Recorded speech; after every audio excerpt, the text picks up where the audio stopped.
is someone named Thom Hodson.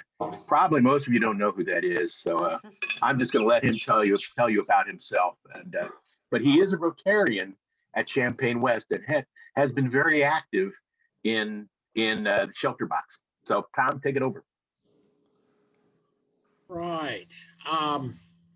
As I navigate through this control screen, I'll tell you, I've been a Rotarian since 1986, past president of Champaign West, went to the 2012 International Convention, and in the video I'm going to show you, there's going to be a very brief clip from that convention. I can tell you I was there live.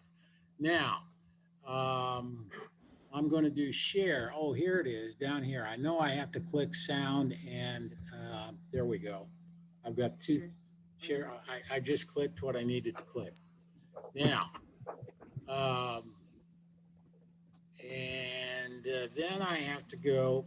What I'm going to do is show a brief video which was made in honor of Shelterbox's 20th anniversary. Shelterbox was founded in 2020, so 2020 was its 20th anniversary. Following that, I'm going to talk a little bit about what it did in 2020, some of the latest deployments. So here we go. A single green box containing a idea, a single green as a simple idea. A single green box containing emergency shelter and essential aid items for families who lost their homes in disaster. I forgot to go to play mode. This is my first PowerPoint presentation. I did it yesterday. It'll get better.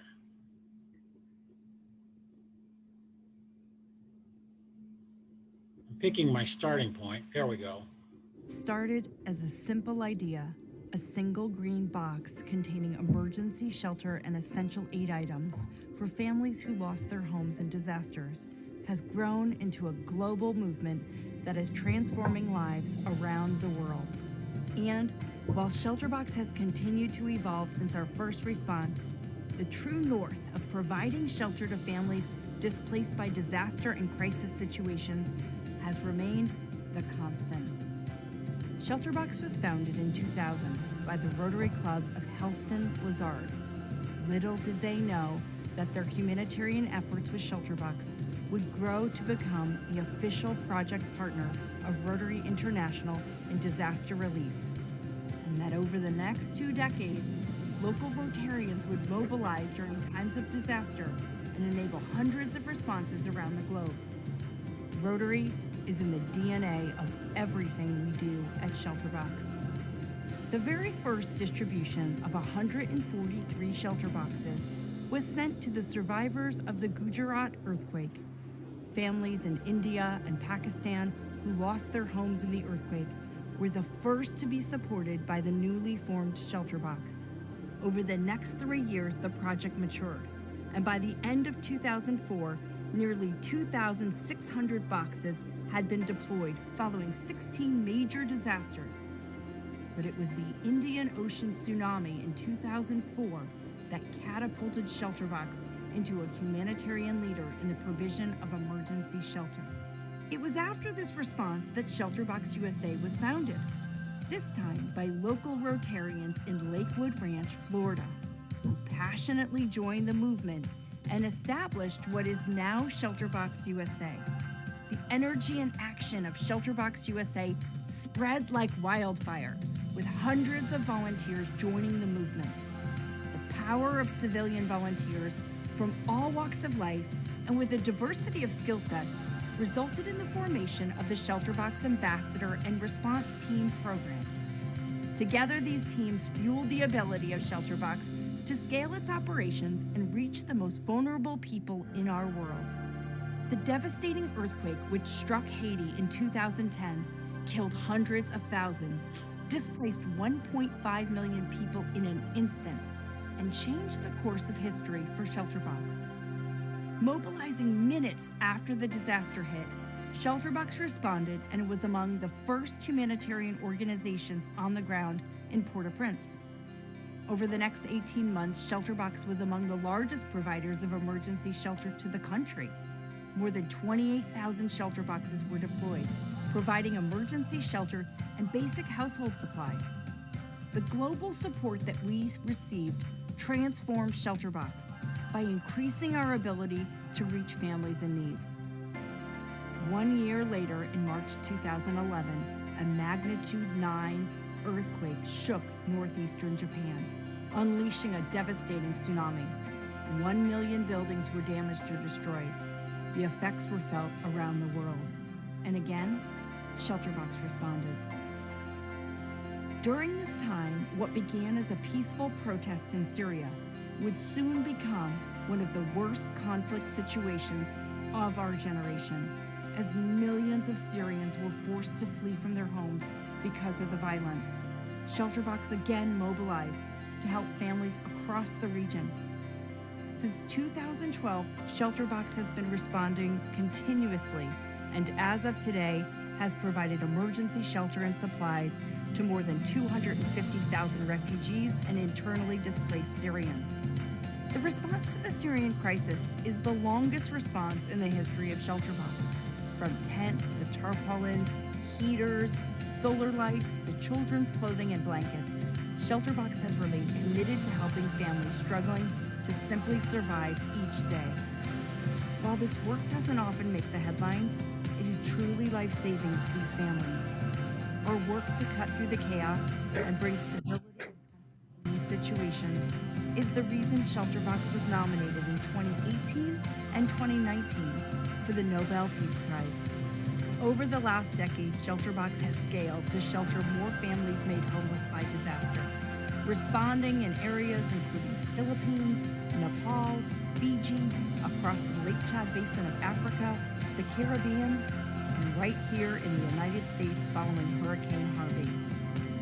Through every family we've helped and every single aid item that we have distributed, the one constant throughout the past 2 decades has been you. Each one of you personifies passion in action. Your collective efforts have enabled the work of Shelterbox. Your work has sheltered over 1.5 million people around the world, giving hope to families on their worst days ever. And while we have accomplished so much in the first 2 decades, the need for the work of Shelterbox has never been greater. There are more people displaced in our world now than at any time in recorded history. Shelterbox can and will do more to help families recover from disaster, giving them a place to call home. Thank you for being the heart and soul of Shelterbox, and for your desire to work together to ensure no family is without shelter after disaster.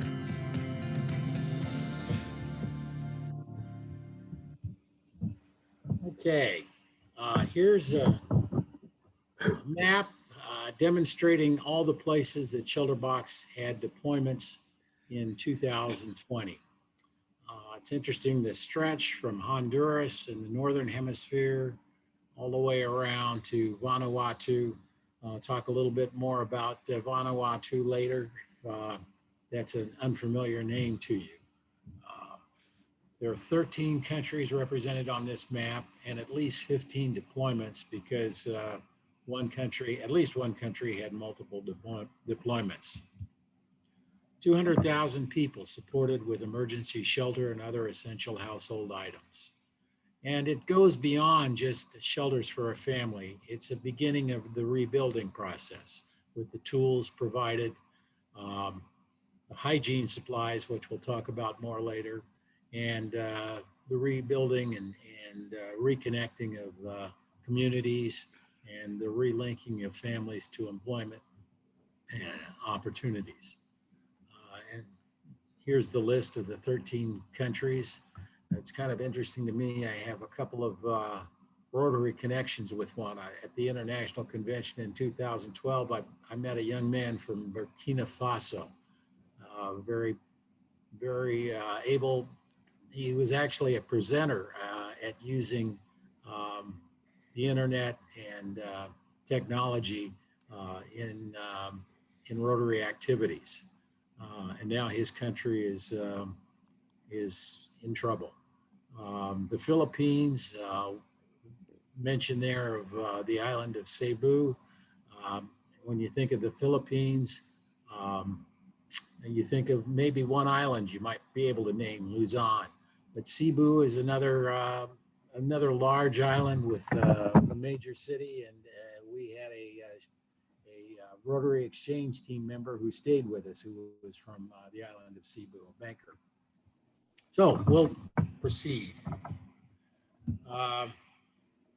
COVID-19 has had an impact on the world, and it's had an impact on Shelterbox in 2019. And here's our statement on COVID, and we'll go into the plan that came up.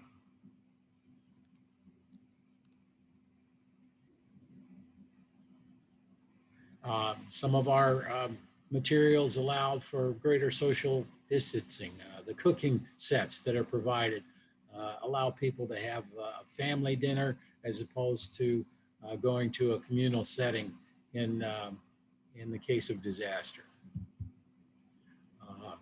The response plan was developed and published in April. Here's a timeline for COVID for the year, and there's Shelterbox right there after April. This is the essentials for the plan.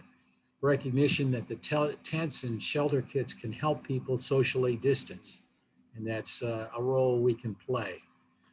We've improved our distribution practices in working through partners.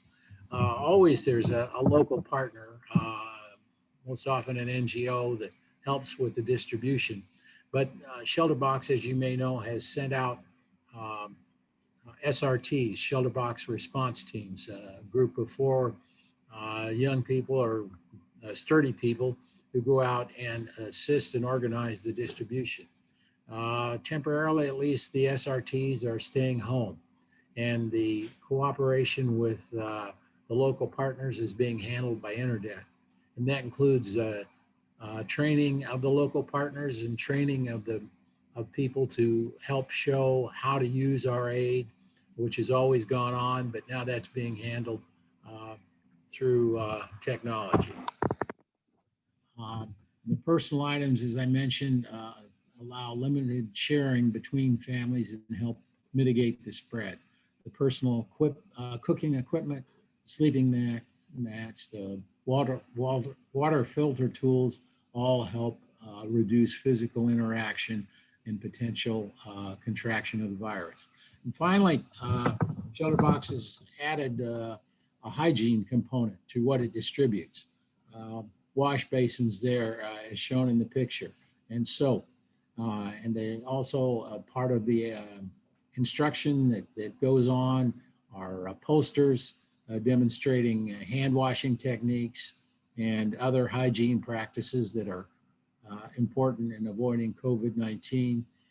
Even hand washing stations have gone to Syria.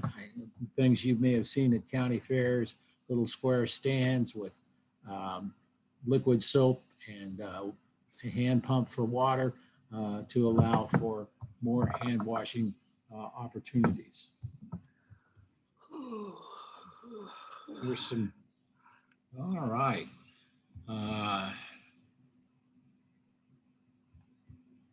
An example of social distancing in one of our training sessions. There's one of our partners leading the session, which is often training the trainers or training the recipients of the boxes and aid themselves, but they're here socially distanced. Now here's an example of one of our posters going up on a distribution truck. Notice there that we're not distributing boxes. Those are shelter kits, and I'll be talking a little bit more about those and the changes that have happened in Shelterbox over the years. Again, an example of one of the sanitation education signs.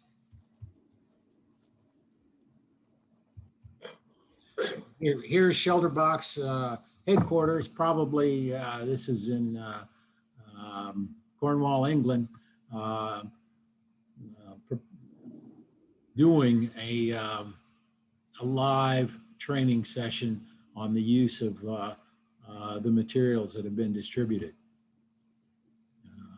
And part of what we are doing now is basic construction instruction to help people go beyond the tents or avoid the tents and rehabilitate and build structures. And this is a part of that training, again, being held by internet. And here's the other side where the instruction is being received and put to use by the trainees. These are undoubtedly, this is undoubtedly a train-the-trainer situation, and these folks will be going out and explaining techniques to the people who actually receive the aid. Pictures from Vanuatu. This, as you may or may not know, was the scene of the Survivor reality series, formerly known as the New Hebrides. These are the shelter kits, and they contain tools and building materials primarily. The shelter box, we say, costs $1,000.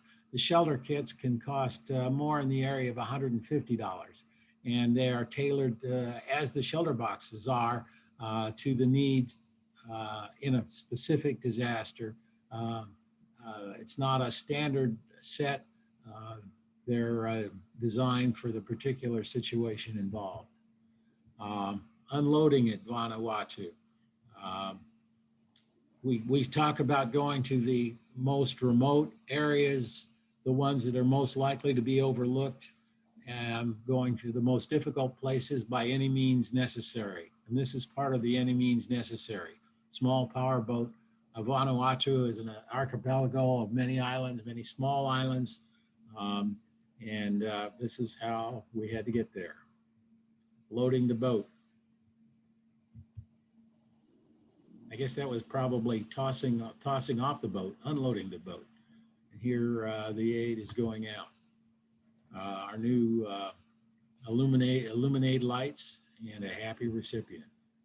So 4,365 families in this island archipelago. It's located about 1,100 miles off the northeast coast of Australia, just south of the Solomon Islands. The Solomon Islands were a big location for battles in World War II, notably Guadalcanal and Tulagi, and this was formerly a French and British protectorate south. Ethiopia, again, these are our deployments in 2020. 4,600 families provided essential items in conflict in Ethiopia. You can see the piles there to be distributed, not exactly boxes, but there are, I think, tents there and other materials to help in that particular situation. Cameroon. Cameroon is part of the response to the Lake Chad Basin. That's a combination of factors that it's an unknown tragedy. Lake Chad formerly covered 25,000 square kilometers. That was in 1963. By 2013, it was down to 2,500 square kilometers, a reduction in size of one of the formerly largest freshwater lakes in the world, down to 10% of its former size. So it's a climate disaster. It's also an area of great conflict with the Boko Haram, and also in the country of Chad, a civil war between North and South. The North controlled the oil revenues. The oil resources were located in the South, and that led to a long standing war. So a variety of conflicts in one place with millions of people affected. And Shelterbox has been trying to keep people sheltered there for several years. This past year, 3,745 families received aid. That was the reason for tents being specially designed for surviving in the sun and tropical and desert climates. And here's a recipient talking about the need to prevent the spread of COVID virus and how she learned from Shelterbox ways to help avoid the spread. The Philippines. The Philippines had 3 responses. And in the history of Shelterbox, the Philippines has had more responses, more deployments than any other country. Again, it's a country that consists of an island archipelago, which, if you think about it, hundreds of islands adds special burdens to governmental administration and response to disasters. Typhoon Kamuri, nearly 3,000 families were sheltered. Typhoon Vanfong, nearly 1,000 families were sheltered. And added to that was a major volcano eruption, 2,000 families sheltered. The Philippines has been a special problem too, because the government there is not particularly responsive to outside aid at the moment, outside NGOs. That problem was resolved by developing a Philippine affiliate, which is receiving the aid and distributes it. So we're still able to provide the needed help there, working through the governmental issues. And there's the island of Cebu mentioned, which brings back fond memories of Darwin, our guest from Cebu.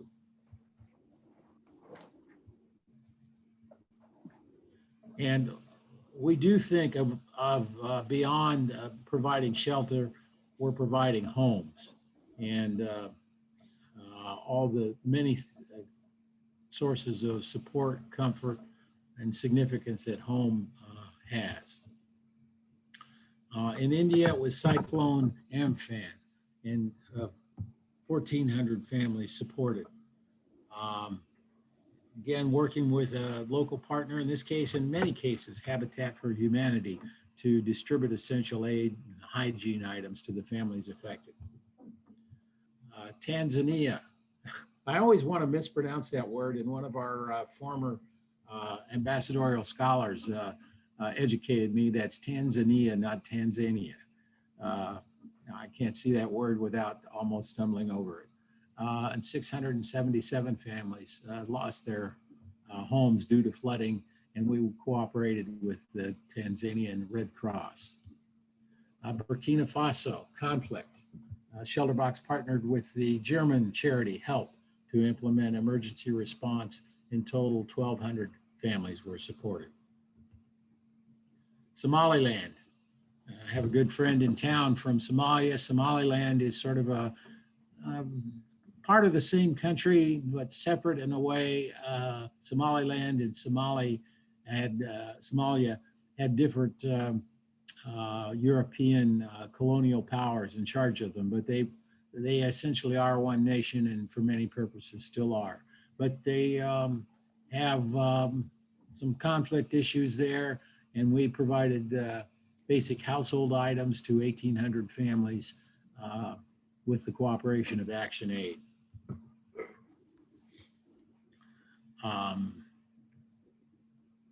And there we're distributing building materials as we are. That's really going from emergency aid to redevelopment aid.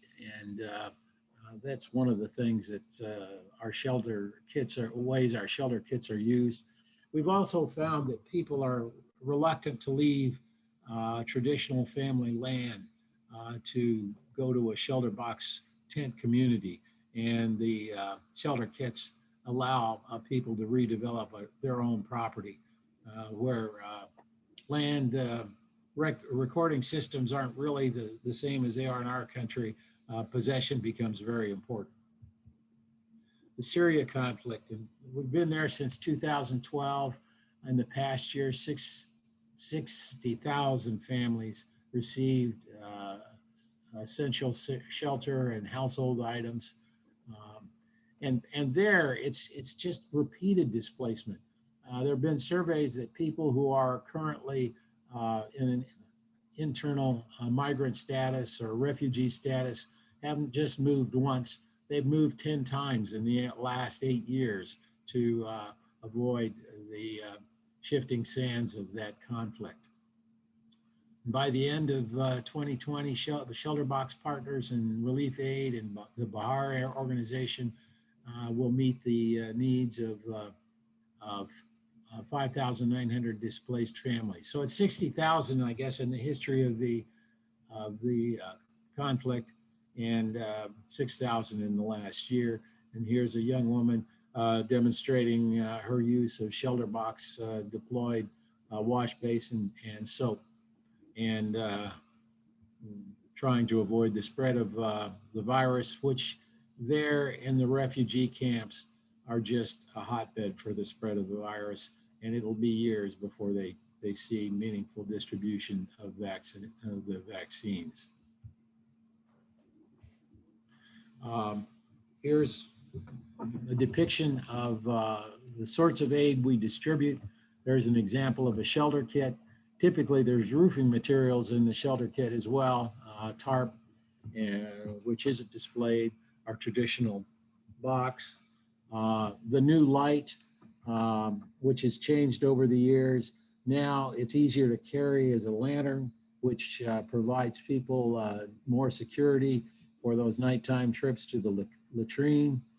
And it also has a larger battery, 12 hour, the old one was 12 hours. Now it's good for 24 hours. And it also has an integrated cell phone charger, which in many areas of the developing world, they've just skipped the landline entirely.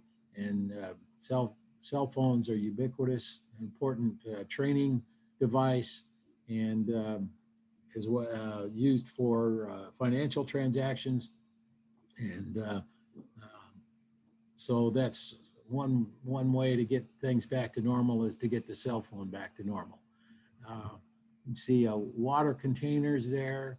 We don't distribute water, but we distribute water purification methods, and that's shown. The cooking materials, the shovel. You can see a variety of things and tools in both the shelter kit and the box, which are important both for restoring shelter and also to some extent employment following the disaster.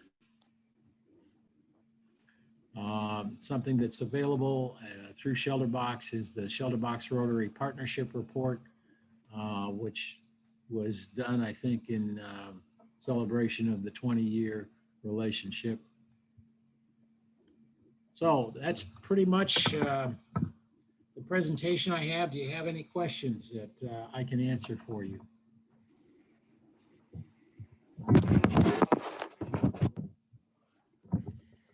I think I may be getting a question, but somebody might be on mute.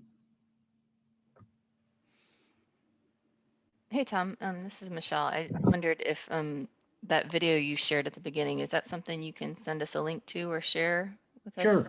Thanks. I can do that. Yeah. No problem. That'd be great. Who should I send that to? Well, this was Michelle. I didn't know if you, Mary, do you have our meeting invite if you just wanted to reply to that? Okay, I'll do that. Thank you.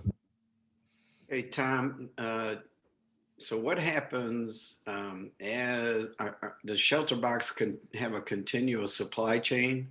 So for like folks that are, on the shelter stuff comes and the, all the equipment that comes with that, eventually things like the soap and other things like that will be used up. Is there like a continual supply chain going on with that? Yes, there are warehouses around the world. I think primarily, I know one in the Western Hemisphere and one in the Eastern Hemisphere. They are continuously restocked. One of the problems for Shelterbox, and one of the things to keep in mind in fundraising, is that the big disasters that make the news tend to cause a big influx of donations. But with 15 or more responses a year, the need to restock is more or less continuous. It doesn't fluctuate with those major disasters. So your question is a good one, that you're raising the point why a steady stream of donations is important, because they are restocked, and a stream of funding is required to maintain that restocking.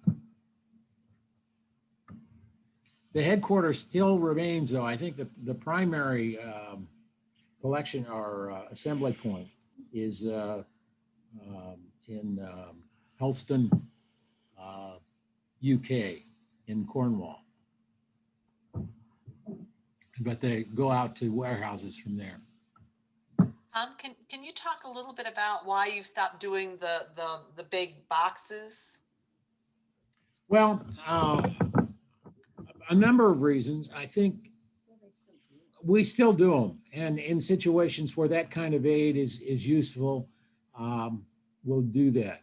A part of the reason is, as I mentioned, in many cases, people are reluctant to leave their homes and prefer to stay there and try to rehabilitate those homes as soon as possible. And that really makes sense from a number of points of view. Part of it is the land ownership question. Part of it, it gets them on the way to off a temporary emergency status back to rehabilitation status more quickly. And there has been a movement in that direction to provide tools and training to start the first step toward rehabilitation. It maintains communities, and that's another one of the objectives, to rehabilitate and to create and rehabilitate community relationships. And it really provides ability to serve more people. As I say, the shelter kits cost much less. They can do some essential things for folks, particularly in connection with the shelter and the kinds of shelter they want at a lower cost. Great. Well, thank you for sharing that with us today. Like I said, we are planning on giving our donation of bucket bucks for this month to Shelterbox. So we wanted to definitely hear the story and let us know if there's anything else we can do to help. Okay. Well, thank you very much for this opportunity to present to you. We appreciate your support. Rotary traditionally provides somewhere in the area of 60% of the funding for Shelterbox, and we very much appreciate your past support, and thank you for this opportunity. All right. Thanks, Thanks Tom. so much. Thank you so Thank much. you, Tom. I'm going to go ahead and possibly share the rest of what I've got going on. Give me just a second. Oh, maybe not. Dun, dun, dun, dun, dun, dun.